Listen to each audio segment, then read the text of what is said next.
Everybody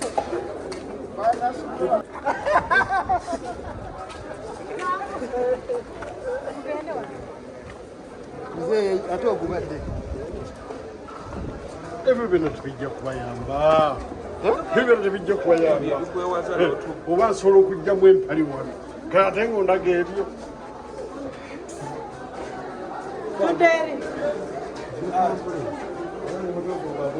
To be just Mayamba. What was solo could just send them in town?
State.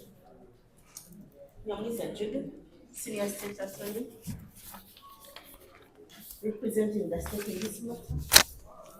Your Honor, the accused is in court for plea taking, and we are ready to proceed with the plea. Your Honor, the complainant is in court as well.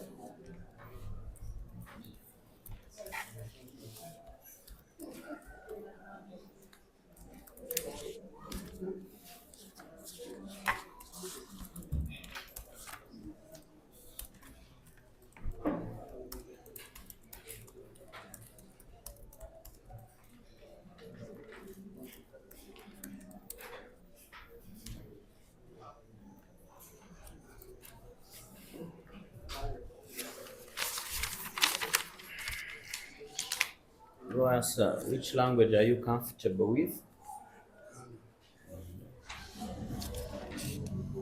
I'm going to read in English and my clerk will translate for you.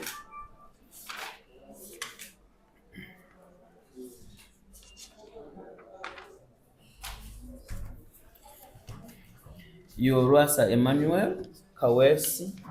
You're also known as Lwasa Akram. You're a male aged 55 years, Uganda by tribe. You're a businessman and a resident of Nakavugo Sel, Ulenga Parish in Wakiso District. You were charged with 3 offenses. And the first one is obtaining money by false pretense, contrary to section 284 and 285 of the Penal Code Act. The allegations are that you, Lwasa Emmanuel Kawesi, also known as Lwasa Akram, on the 23rd day of September 2024, at Luanga Zone, Makindye Division in Kampala District, with intent to defraud, you obtained 21 million shillings from Basaji Robert by falsely pretending that you are going to sell to him a Toyota motor vehicle with a personalized number plate, Lwasa 4, with previous registration number of UBK 306E, whereas not. gwe Lwasa Emmanuel Kawesi ng'olusemanyikiddwa nga Lwasa Akram, olina emyaka 55, oli Muganda, oli musajja musuubuzi era obeera Nakabugo Sale, Bulenga Parish mu Wakiso District. Omusango ogusooka gwa kufuna ssente mu ngeri y'okukumpanya oba okukosa olukwesikwesi. Bagamba nti gwe Lwasa Emmanuel Kawesi ng'era omanyikiddwa nga Lwasa Akram, ennaku z'omwezi zaali 23 omwezi gwa mwenda omwaka 2024 ku Lwanga Zone Makindye Division mu Kampala District wafuna ssente emiliyoni 21 mu ngeri y'olukujjukujju okuva eri Basajji Robert ng'ogamba nti ogenda muguza emmotoka Toyota ng'eriko number plate eri mu mannya ga Lwasa 4 naye ng'enamba plate yaayo eyajalina mu kusooka yali UBK 306 ekintu ekyo otaakola. Have you heard the charge? Have you understood the charge? How do you respond? Oddamu ki bituufu oba si bituufu? You don't understand, or how do you respond specifically? Waliyo okutegeera no.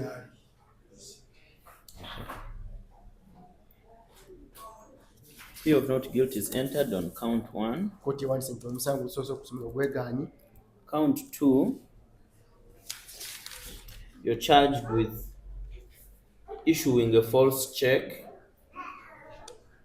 contrary to section 358 of the Penal Code Act Cap 128. You, Lwasa Emmanuel Kawesi, also known as Lwasa Akram, on the 20th day of August 2025 at Lwanga Zone Makindye Division in Kampala District, without reasonable excuse, you issued Equity Bank check number 00131 for 8 million shillings to a one Wasaji Robert, drawn on account number 3200494914, without reasonable grounds to believe there were sufficient funds in the account to pay the amount specified on the check within the normal course of banking business. Omusango gw'okubiri gwakuwa muntu cheeke ng'okimanyi nti cheeke eyo njingirire oba nga tejja kukola ekyo kyerina kukola. Kigambibwa nti gwe ennaku z'omwezi zaali 2 mu mwezi gwa 8 omwaka guno mu Lwanga Zone Makindye Division mu Kampala District ngo wawa Basajji Robert cheeke namba not M3 nga ya miliyoni 8 ng'agenda kuyita ku account namba 324949 ng'okimanyi bulungi nti cheeke gyo wali omuwadde yali temusobozesa kubeera ng'aggyayo ssente ezo mu biseera wali ogimuweereddemu. Have you understood the charge?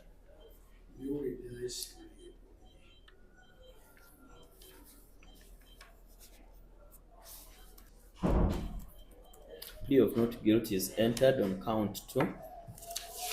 For count 3, you're charged with issuing a false check contrary to section 358 of the Penal Code Act, Cap 128.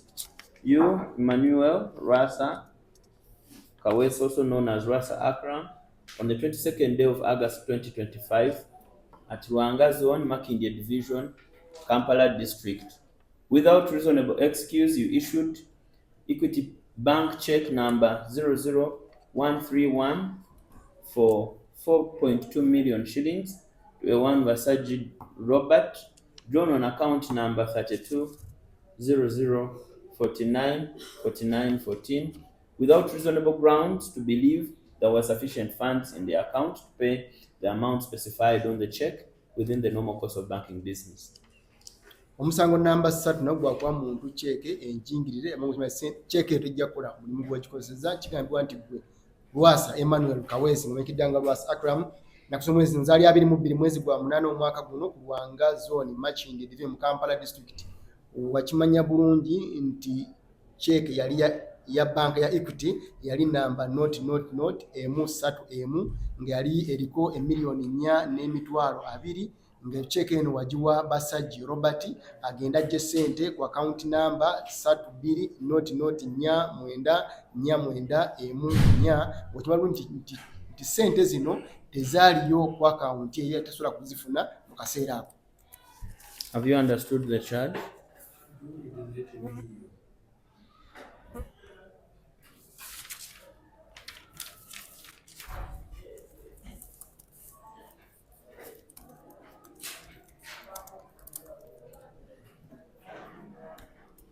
Plea of not guilty is entered on count 3. Koti ewandise nagula omusango gw'okusatu nagwo ogwegaanyi. State. Your Honor, inquiries are complete. We pray that the matter is fixed for hearing. Omwami wa gavumenti ategeeza kkooti okunonyeza omusango guno kwawedde, asaba kkooti emu olunaku okwoza omusango guno.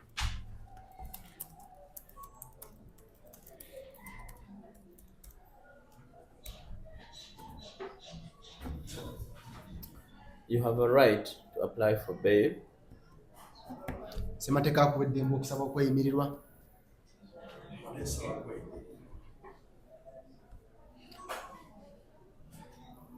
You object to his bail application.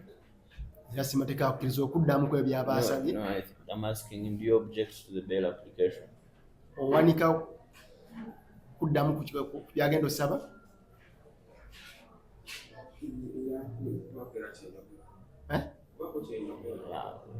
Like you saw how we did with the first case.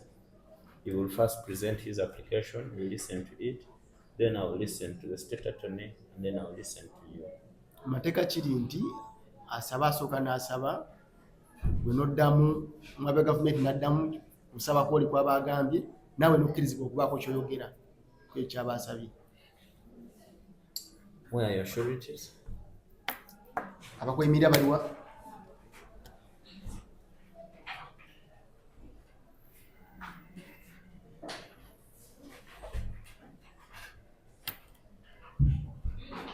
Empapula zammwe.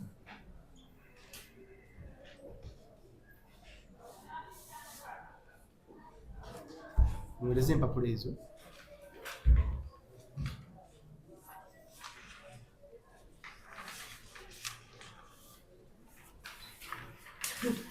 You see, bail is a contract between the court and the sureties and the accused person. Now, how do I enter into contract with someone I cannot see? Muweereze empapula ezo zonna. Ekirala kkooti ekutegeeza nti okusaba okweyimirirwa kuba kutegeera wa kkooti n'abeeyimirira naye mulamuzi aba takulaba erijjo wezibye amaaso.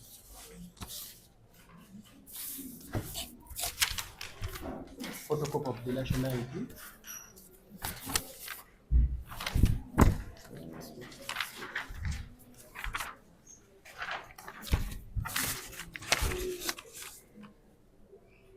Owulidde kkooti kyegambye?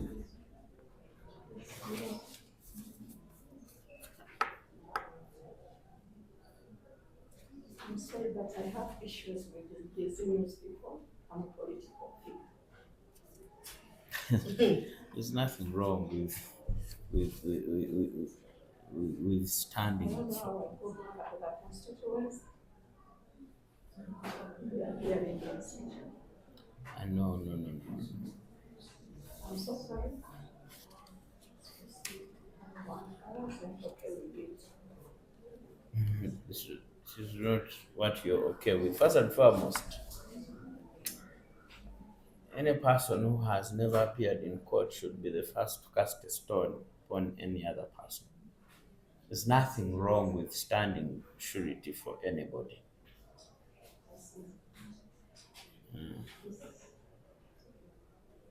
Is it demeaning?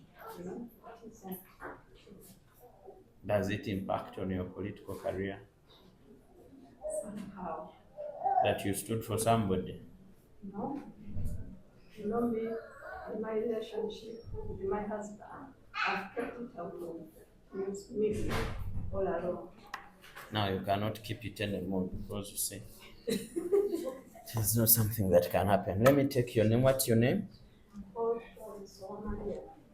Yes. Owa Maria Florence. Florence.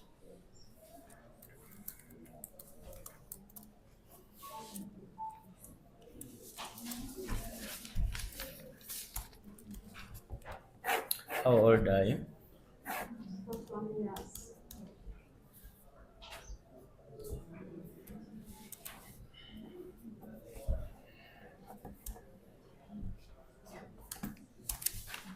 What job do you do? Business lady, beautician.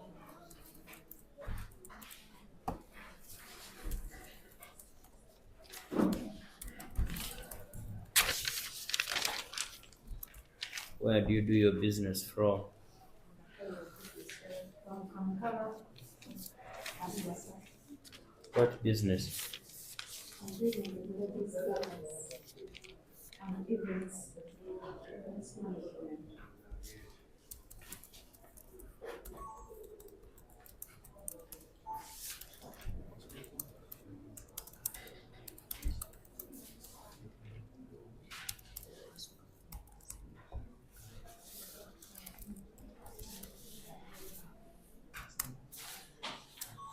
Where is the specific address for this business, for these businesses? One is in Kakalu, Mwenda near Nakabugo. Where? Mwenda near Nakabugo. And another one is in Masaka town.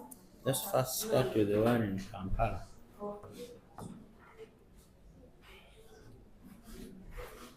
Mwenda is for Nakabugo. Nakabugo store.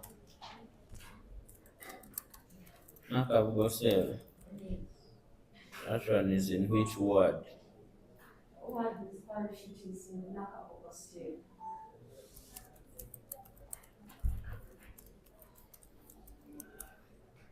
And that one is in which town council division sub-county? Which one is it? The sub-county is also Wakiso. County is in Kisimo. And district is Wakiso.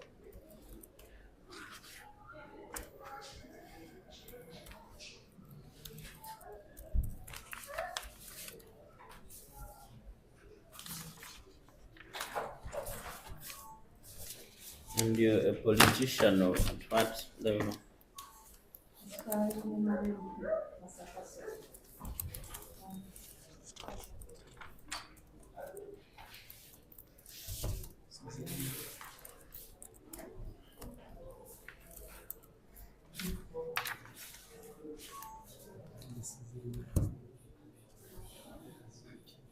Where do you reside?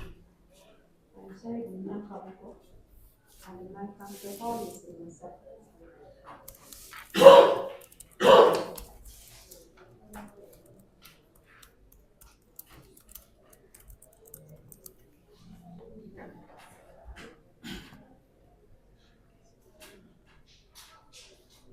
What is the relationship between you and the applicant? He is my husband.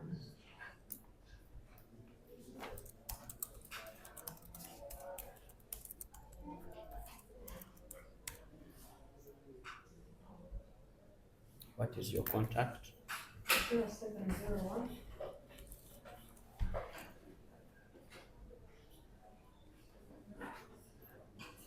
90 35 1.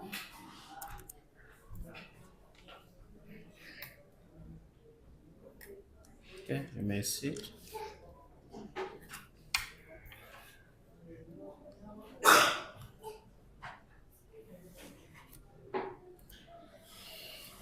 Yes, sir. What is your name?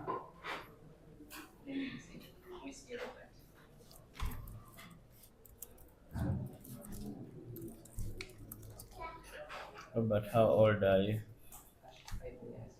35. What job do you do? Pardon?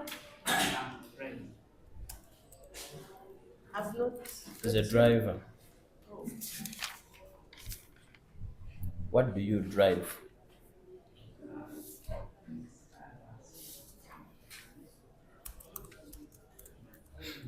Pardon? You speak up. Yogerako nnyo. Ovuga ki? Tuliwogera mu Luganda. Ogambye omuli driver. Bagamba ovuga mmotoka ki oba ovugaani oba okolera ki?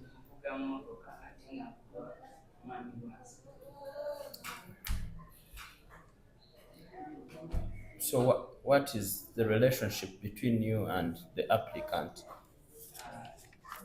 Wemanyi otya ne Lwasa?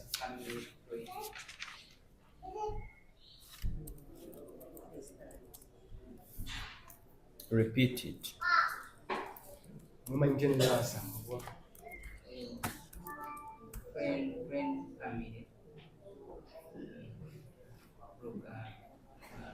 You see, you don't have to speak English.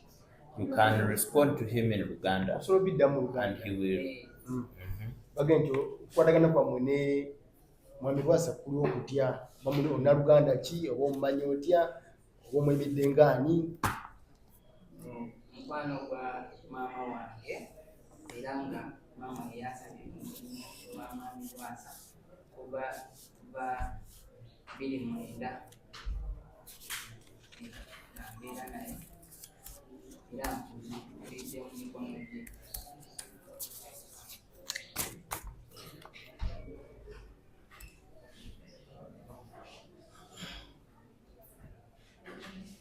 Where do you stay?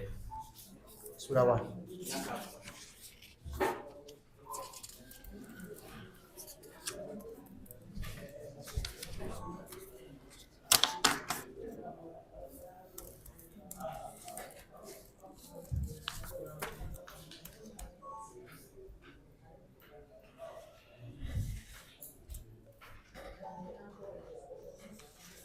What is your telephone contact? Namba y'essimu. 7423 11 243. 7423 11 What is that? Read that again. 70743 then 11 111. So that's the one. Yes. You may sit. Do you have any other surety, Mr. Lwasa? Olinayo omulala akweyimirira? Wabera. Your Honor, we object this application. Firstly, the applicant has not presented his introductory letter to ascertain his place of residence. We also object to surety number 2. And I note that surety number 2 is an employee of the applicant herein. We believe that he will not carry out the duties of a surety to his boss. In the event that the applicant chooses not to attend court, he will not ensure that he appears because of the relationship they share. That's all. Aba gavumenti mu kuddamu okusaba okweyimirira agamba nti tesanye kukkiriza kweyimirira kubanga tuleese ebbaluwa. Mwami Lwasa taleese ebbaluwa gy'abeera. Amweyimiridde owookubiri mukozi we ayinza kutasula mukubiriza kumutegeeza kujja mu kooti bwe naaba muyitaze. Your Honor, the complainant wishes to say something before Who court is making noise? Banne musirikeeko. Yes, you wanted to address the court over this bail Ate application. nekyagategeeza kooti. Mbadde njagala kutegeeza kooti okusaba okuba nti Mwami Lwasa ayamba obutamuwabiira olw'ensonga nti mbonyebonyi nnyo okumukwata nga n'okuba nti abadde talipotinga ku poliisi. Olunaku lwe namukwata nga lisirawo wadde kusimbula kigere nga Lwasa yafulumye edda poliisi n'atambula n'agenda. Ekiraga nti kati eba eno ng'ogenze ku poliisi teri ddoboozi lifuulizibwa, wabaawo emikwano egiyitiridde sayidi ya Lwasa n'abasirikale bamuteerawo tofuna bwenkanya mbonyebonye nnyo nga ne bwe mba ntatuukiridde okunyamba okukwata Lwasa nga beebalama nga bagaana era okumukwata kintwalidde ebbanga ddene nga munoonya paka lwe nasobodde okumukwata kiraga nti Lwasa wava mu ngalo wano nga sifunye bwenkanya siyinza kuddamu kumufuna bambonyebonye nnyo ate nze eri musajja munaku Lwasa oyo kineewunyisa nti yandikweta takola bukujukuju bwoti sente zange gyenzija bulabe bwennyini tusobola kutambula nze nkola mu mbizi tutambula kiro bonaabona tusobola teweebase.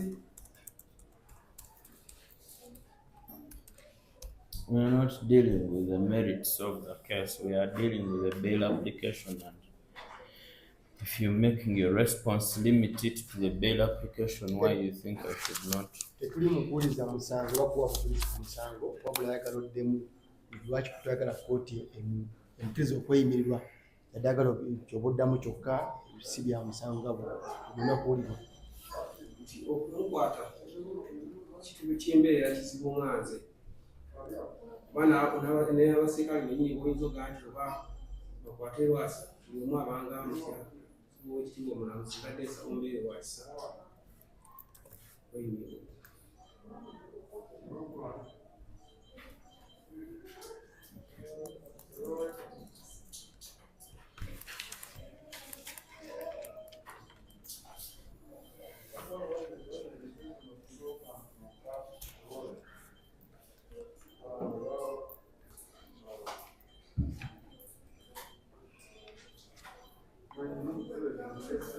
Is that all? byebyo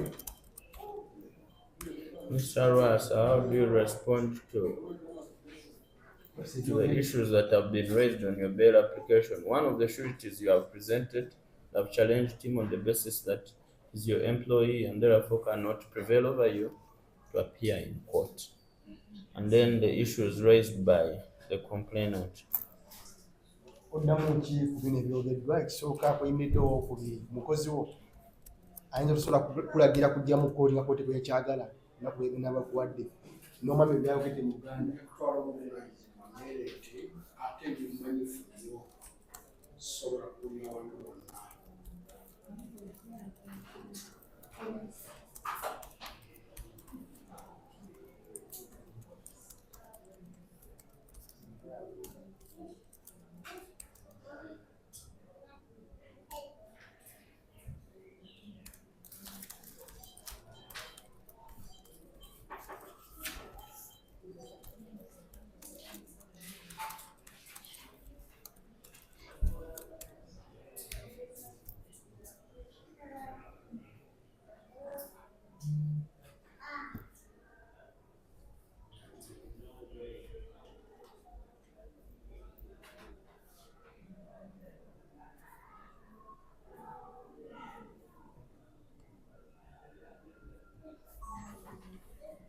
Settlement can still be pursued.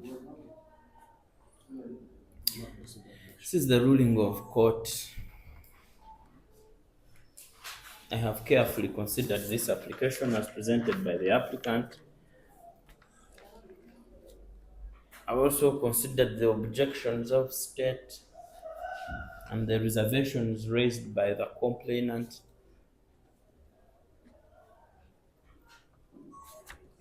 I've also considered the sureties that have been presented by the applicant. It is important for all of us to note that applications for bail are premised on presumption of innocence.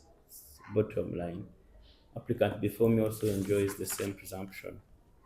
The rationale for these constitutional guarantees is to ensure that innocent people are not kept in prison for nothing. Therefore, our constitution put in place safeguards to ensure that people's rights are not abused, bearing in mind the period taken by courts to resolve these matters, only for one to later turn out innocent. Bail is surely a bitter pill for prosecution and complainants, but again, it is a cornerstone of our justice system. Persons opposed to it must learn to live with it, because one way or the other, they will also be beneficiaries of the same system. And then a case being released does not in any way guarantee acquittal. In the same vein, the applicant before me should be looked at in the same lenses of innocence. It is only then that court can adequately dispose of applications like this one, and later on the formal trial. Applicant has presented two sureties. One of the sureties is his wife, while the other is with his driver. State raised concerns over his driver, that he cannot prevail over the applicant, which view I also share. I don't find a driver of a person a convincing surety. How can a driver prevail over his principal? I ask.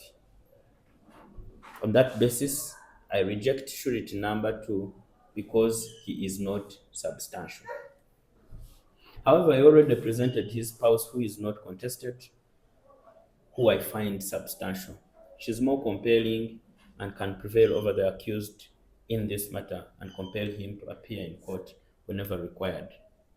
I have concerned myself with the complaints raised by the complainant, but again, they are not substantiated.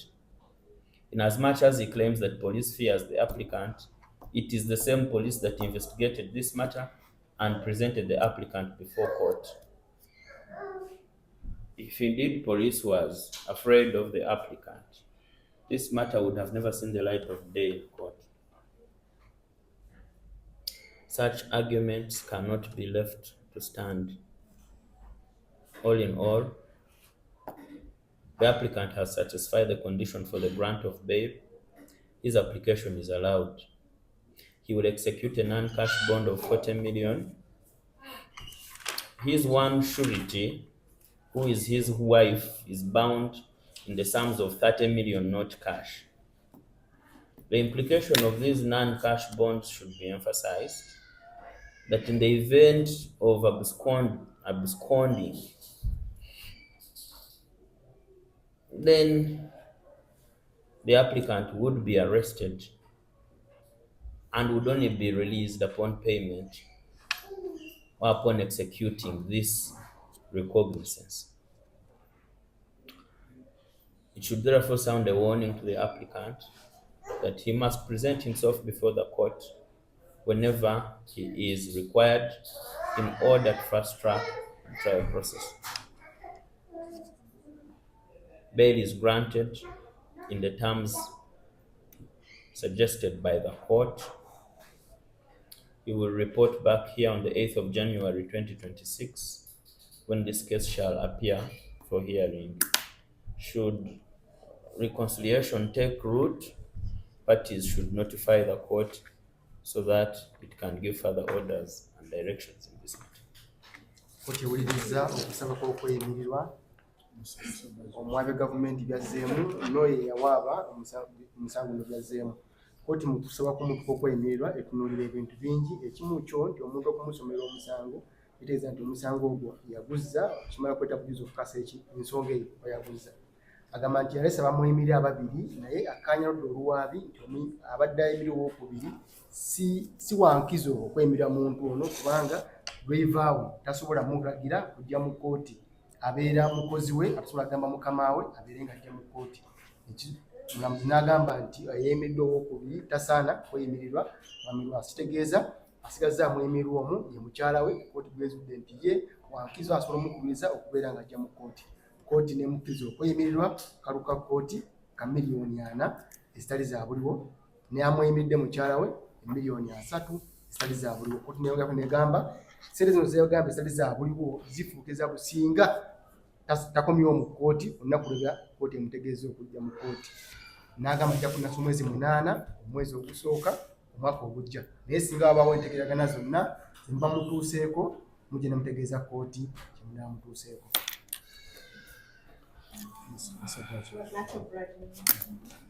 I have two other pleas, but the sun is attacking me very badly, so I can handle them in chamber.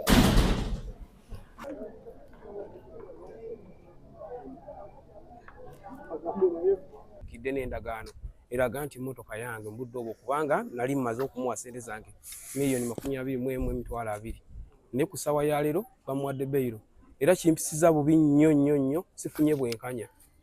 Ensonga lwaki olaba nti n'amaziga gampitamu olw'ensonga nti sifunye bwenkanya kuba bandibadde tebakola kintu ekyo okumukwata bo bennyini bamulemererwa. Nasooka mukwasa militale n'emukwata, militale n'emuwa poliisi, eyamutwala ku poliisi, militale poliisi n'emuta. Ku ssaawa ya leero ntaddemu amaanyi ssente mpitirivu okukwata Lwasa bamutya olw'okuba waalinnya naye nze ntaddeyo omutima ne ŋŋamba oba kufa nfe naye nnina okukwata Lwasa n'okumukwata nze yamwekwatidde kubanga namuteeze ng'atambula n'ennyimirira mu maaso ge ne mugamba ntomera nakubye n'enduulu omusirikale n'ajja kuba nadde mmaze okumulengera ne mutemyako n'ajja namukyamya ku poliisi. Naye ekinsobedde nti ekirala ekimazemu amaanyi kwe kuba nti IO asobola okukeera ku makya okubeera ng'agubeera fayiro n'okuba nti ajja alumbagana abalamuzi ng'ayogera nabo ayogera kiri nze obutafuna bwenkanya kinnumye nnyo ngezezzaako okumukomako ne mugamba kyokola si kituufu naye nga yeetala eno alese n'omulimu gw'alina okukola ku poliisi wabula asazeewo okuba ng'alumbagana omusango ng'obudde buno tanaba nakwetaaga kugamba nti baleete IO omusango. Kimpisiza bubi nnyo. Nze ntunda nnyama ya mbizzi era ne Lwasa ssente nazimuwera mu bukya ya mbizzi ne kamera weeziri buli muntu yamulaba nina abajulizi abasukka mu 20 nga nkwata ssente nga nziwa Lwasa. Ssente nazimuwa mwezi gwa 7 guno omwaka kati naye olaba nti bo bawandiika bye baagala bawandiika kino ne bawandiika kiri ne bawandiika kino emmotoka yagikwata n'agimpa ng'agiwandiikidde endagaano nziyina wano byonna tewali kye bakoonyeeko ku kikwatagana n'emmotoka bageddeko emu naye nga byonna mbiyina wano mpapula zange zonna zibintu zibiraga wano zibiraga kati wano yakomawo ndowooza biraba bino byonna biraga ssente ze namuwa guno omukono gwa Lwasa ye yawandiika ebintu bino si nze era singa mbadde nze nandibadde siremerako Lwasa ye yawandiika ebintu bino okulaga nti nze ntute ampadde emmotoka eno n'emmotoka yennyini yayita mabega abasirikale ne bajja ne baginona saagifuna emmotoka baagitwala ne ku poliisi tebaagituusaayo baagitwala ne bagikweka gye baagala era simanyi nawe eri budde buno. So kati nze emmotoka yandibadde ngamba nti oba nina emmotoka eno waleetera ssente zange kasa ninaki nina emmotoka naye nabo baasalawo ne bagiyisaawo ne ku poliisi teyatuuka ye poliisi yaffe gye tulimu eno. Cheeke yazimpa okuweebwa kwange okwa cheeke kwali yazimpa nga kubanga mu kuyamba Lwasa yali alina emmotoka gy'atuusa nga box body mu kugituusa kujja wano mu buyambi namuwa kuba yali asubira ssente mu wikisi 2 era nanga mu wikisi 2 cheeke zino ziba zifulumye n'azimpa kwe kubeera nti nsobola okukwata ssente ezo n'enzikola ki n'enzimuwa cheeke nagenda zitwalayo ne zibawunsinga byonna ngezezzaako bibannyonnyola naye nga bw'omanya akasente kaleesa obuzibu kuba nze ndi munaku. Waliwo omwami bamuyita Sulaimaani ye mukwano gwange era Sulaimaani ye yangatta n'omwami oyo kati mukungatta naye ate nze byenzijyemu bye bino kwe kubbibwa. Kumuwa ssente wazimuwanga omuwola oba mukolaisinga ogula mmotoka? Nali simuwola saawula nti mpola Lwasa mu budde obwo yajja ng'alina obuyambi bwe yeetaaga olw'ensonga kiri yakindaga ng'atandaga nti mukumpa ssente zino nina amagoba gagenda okunnyongera ng'omuntu era ne ŋŋamba nti baba banyongeddemu amagoba nawe ne bw'obeera gwe noga nti singa omuntu muwa $21,000 n'akuweereza $23 oba 24 oba ofuna amagoba abana basobola okukola ki okusoma. Kati ze buzibu bwensanze nti siina kye nnafunyeeko okuggyako tteekamu nga bw'omanyi okutambuza emisango gino nteekamu ssente poliisi zirya ssente bano balya ssente buli kimu kigenda mu ssente. So nze okuwaayo $21,000 nali nsuubira okuba nti nja kufuna nti oba mbaddeyo 21 po yandaga nti ye mugagga okunziriza amagoba tikirina buzibu nakimugamba n'okimugambo kyogera gammeka galina okumpa naganze bampita Lwasa era tubadde tuyingira wali obadde omulaba ng'abantu akuba bakube kamera ngezo ndabye nga alina kamera y'omwami omugyakutte n'agikuba wansi n'ambuuza bino okola biki kugamba wa kiguli era waagenda bamutyera olaba tibasaze nnyo kumuwuliriza. Amanya go gwani Basajja Robert. Sulaimaani yaliwo akubuli mugonga owa Akram Lwasa yaliwo kuba baali batudde bulungi naye nkwata ssente n'enzimuwa era kwe bali kuno baateekako emikono okulaga nti omusajja muwadde ssente bonna basiraamu mu bukya ya mbizzi nenkwata ssente n'enzibawa bonna basiraamu